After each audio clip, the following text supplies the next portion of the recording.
અમદાવાદ શહેરમાં સવારથી વાદળછાયા વાતાવરણની વચ્ચે વરસાદની શરૂઆત થઈ છે। આપ જોઈ રહ્યા છો કે એસજી હાઈવે વિસ્તાર છે કે જ્યાં ચારે તરફ કાળા ડિબાંગ વાદળો હાલ જોવા મળી રહ્યા છે। અમદાવાદ શહેરમાં 2 દિવસથી વાદળછાયું વાતાવરણ હતું અને ભેજવાળું વાતાવરણ હતું, બફારો હતો, જેના કારણે લોકો પરેશાન થયા હતા। બફારાના કારણે ગરમીનો અહેસાસ કરી રહ્યા હતા। ભલે ઋતુ ચોમાસાની હોય, વરસાદનો મોસમ હોય, પરંતુ વરસાદની કમી વર્તાઈ રહી હતી અને એવામાં હવે 2 દિવસ પછી વાદળછાયું વાતાવરણની સાથે સાથે સવારના સમયમાં વરસાદની શરૂઆત થઈ છે। ત્યારે સવારના સમયમાં વરસાદના કારણે શાળાએ જતા બાળકો અને જે નોકરિયાત વર્ગ છે, નોકરિયાત વર્ગને સીધી અસર અને સાથે સાથે મુખ્ય રસ્તાઓ પર જે વાહન વ્યવહાર હોય છે, વાહન વ્યવહારને પણ આ વરસાદના કારણે સાથે સાથે આ વિઝિબિલિટી પણ ઓછી જોવા મળી રહી છે, કેમ કે કાળા ડિબાંગ વાદળો અમદાવાદ શહેરમાં અને ખાસ એસજી હાઈવે પર જોવા મળી રહ્યા છે। એના કારણે લોકોએ સતર્કતાથી જવાની ફરજ પણ પડી રહી છે। કેમેરા પર્સન એનએસ ગુરિયા સાથે અર્પિત દરજી, એબીપી અસ્મિતા, અમદાવાદ।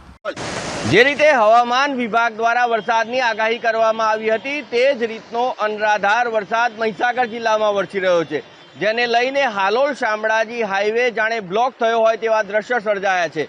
આ દ્રશ્ય છે લુણાવાડા શહેરના હાલોલ શામળાજી હાઈવેના, કે જ્યાં અહીંયા જે ખાનગી હોસ્પિટલો આવેલી છે ને તેની બાજુમાં હાઈવે ઉપર જાણે કે પાણી દ્વારા ચક્કાજામ થયો હોય તેવા દ્રશ્ય સર્જાયા છે। વાહન ચાલકો પણ પોતાનું વાહન આ પાણીના પ્રવાહમાં નાખતા પહેલાં ડરી રહ્યા છે, કારણ કે પાણીનો જે પ્રવાહ છે તે જોવા મળી રહ્યો છે। ઘૂંટણ સમા પાણી અહીંયા ભરાયા છે। મહીસાગર જિલ્લામાં સતત 3 કલાકથી અનરાધાર વરસાદ વરસી રહ્યો છે, જેને લઈને જળબંબાકારની સ્થિતિ સર્જાઈ છે। કેમેરામેનને કહીશ કે દ્રશ્ય બતાવશે। અહીંયા જે દુકાનો આવેલી છે તે દુકાનોના શટરો સુધી પાણીના પ્રવાહ પહોંચ્યો છે, તો આ એક્ટિવા જાણે કે પાણીના પ્રવાહમાં તરી રહ્યું હોય તેવા દ્રશ્ય સર્જાયા છે, કારણ કે અનરાધાર વરસાદ વરસ્યો અને જેને લઈ અને અત્ર તત્ર સર્વત્ર જળબંબાકારની સ્થિતિ સર્જાઈ છે। મહીસાગર જિલ્લાના નાગરિકો જે વરસાદની રાહ જોઈ રહ્યા હતા, ત્યારે જે વરસાદ શરૂ થયો છે જેને લઈને ધરતીપુત્રોમાં ખુશીનો માહોલ જોવા મળી રહ્યો છે। અહીંયાથી પસાર થવું અત્યંત મુશ્કેલ બન્યું છે, કારણ કે જાણે દરિયો હોય તેવા દ્રશ્ય જોવા મળી રહ્યા છે। ત્યારે મહીસાગર જિલ્લામાં સાર્વત્રિક વરસાદને લઈને ખેડૂતો ખુશખુશાલ જોવા મળી રહ્યા છે, પરંતુ જ્યાં ત્યાં જળભરાવની સ્થિતિ જોવા મળી રહી છે। હિરેન પંડ્યા, એબીપી અસ્મિતા, મહીસાગર। હવામાન વિભાગ દ્વારા જે રીતે આગાહી કરવામાં આવી હતી, તે જ રીતે મહીસાગર જિલ્લામાં અનરાધાર વરસાદ વરસી રહ્યો છે। આ દ્રશ્ય છે લુણાવાડા શહેરના માંડવી બજાર વિસ્તારના। આ માંડવી બજાર વિસ્તાર છે, અહીંયા આ જે માર્કેટ છે તે સામાન્યતઃ ધમધમતું હોય છે, પરંતુ આજે પાણીનો જે પ્રવાહ છે તે અહીંયા જોવા મળી રહ્યો છે। પૂરજોશમાં પાણી અહીંયાથી વહી રહ્યું છે। હું કેમેરામેનને કહીશ કે દ્રશ્ય બતાવશે। આ દુકાનો છે, દુકાનોના શટલો સુધી પાણીનો પ્રવાહ પહોંચ્યો છે। મહીસાગર જિલ્લામાં અવિરતપણે સતત જે વરસાદ છે તે વરસી રહ્યો છે, જેને લઈને જળબંબાકારની સ્થિતિ સર્જાઈ છે। સવારથી જ જે વરસાદ વરસી રહ્યો છે તેને લઈને જનજીવન ઉપર પણ તેની અસર જોવા મળી રહી છે। મહીસાગર જિલ્લામાં જો વરસાદ વરસી રહ્યો છે તેને લઈ અને ખેડૂતોમાં ક્યાંક ને ક્યાંક ખુશીનો માહોલ જોવા મળી રહ્યો છે, પરંતુ લુણાવાડા શહેરના કહી શકાય કે માંડવી બજાર વિસ્તારમાં જાણે નદીઓ વહેતી હોય તેવા દ્રશ્ય જોવા મળી રહ્યા છે। હિરેન પંડ્યા, એબીપી અસ્મિતા, મહીસાગર।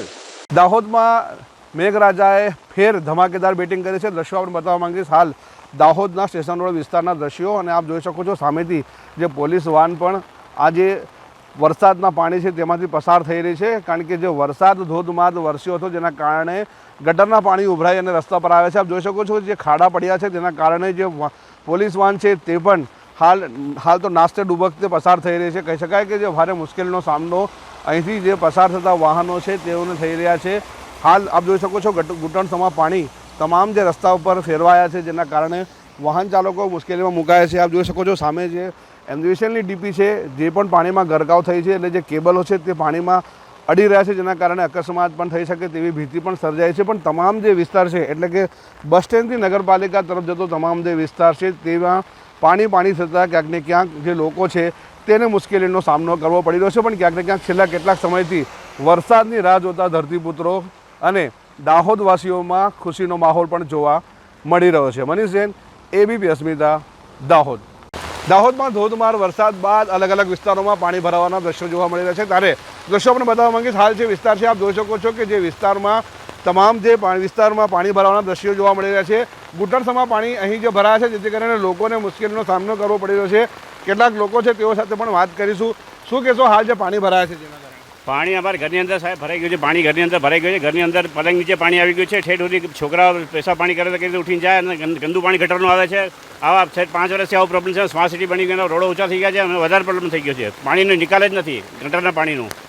કેટલા વખતથી રાતથી વરસાદ વરસી રહ્યો છે ને તમારે ત્યાં પાણી ભરાયા છે?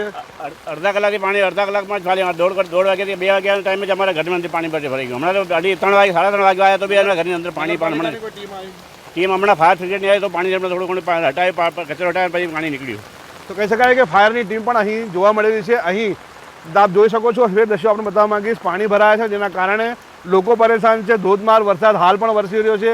જો વરસાદ આવી રીતે અવિરત રીતે વરસે તો વરસાદના જે પાણી છે તે સપાટી વધશે અને જેના કારણે જે ઘરો છે તેમાં પાણી ભરાશે અને લોકો જેઓ જે મુશ્કેલીમાં હાલ જે જીવી રહ્યા છે તેઓને પણ હાલ મુશ્કેલી વેઠવાનો વારો આવી શકે છે. મનીષ જૈન, એબીપી અસ્મિતા, દાહોદ. દાહોદમાં ધોધમાર વરસાદથી અનેક જગ્યાએ પાણી ભરાવાના દ્રશ્યો જોવા મળી રહ્યા છે. હાલ આપણે છે અંડરબ્રિજ ખાતે કે આપ જોઈ શકો છો કે જ્યાં વરસાદી પાણી ભરાયા છે. આપ જોઈ શકો છો ઘૂંટણસમા પાણી અહીં અંડરબ્રિજ ખાતે પાણી ભરાતા અહીંનો જે વાહન વ્યવહાર છે તે ખોરવાયો છે. કહી શકાય કે જે અહીંથી જે પસાર થતા વાહન ચાલકો એટલે કે દાહોદથી ગોદીઓડ સહિત અનેક જે ગામોમાં જતો રસ્તો છે તે હાલ રાતના સમયે બંધ થયો છે, કારણ કે જે ધોધમાર વરસાદ છે અને જેના કારણે અહીં ઘૂંટણસમા પાણી ભરાવાના દ્રશ્યો સામે આવ્યા છે. ખાસ કરીને વાત કરીએ તો અહીં આપણે દ્રશ્યો બતાવવા માંગીશ કે જે વિસ્તાર છે રાતના સમય છે, રાતના સમયે અહીં ખાસ કરીને જે ઝેરી જાનવર એટલે કે સાપ સહિતના જે જાનવર પણ અહીં જોવા મળતા હોય છે. હાલ અહીં જે વિસ્તારમાં કેટલાક સાપો પણ અહીં ફરી રહ્યા છે, જેથી કરીને જે લોકો અહીંથી પસાર થતા હોય છે તેઓને ક્યાંક ને ક્યાંક તે કરડે કે અન્ય કોઈ ઘટના બને તો લોકોને મુશ્કેલી જોવા મળતી હોય છે. હાલ તો કે જ્યાં વરસાદી માહોલના વચ્ચે ધોધમાર વરસાદ વચ્ચે હાલ જે વિસ્તાર છે આપ જોઈ શકો છો. આપણે ફેર બતાવવા માંગીએ મિત્રો કે જે પાણી ભરાવાના દ્રશ્યો સામે આવ્યા છે અને જે પાણી ભરાવાના દ્રશ્યોને લઈને હાલ જે વાહન વ્યવહાર છે તે અહીં બંધ કરવામાં આવ્યો છે અને સાવચેતીના ભાગરૂપે લોકો અન્ય જગ્યાએથી એટલે કે સ્ટેશન રોડ થઈથી પોતાના વાહનો પસાર થઈને આવી રહ્યા છે. મનીષ જૈન, એબીપી અસ્મિતા, દાહોદ.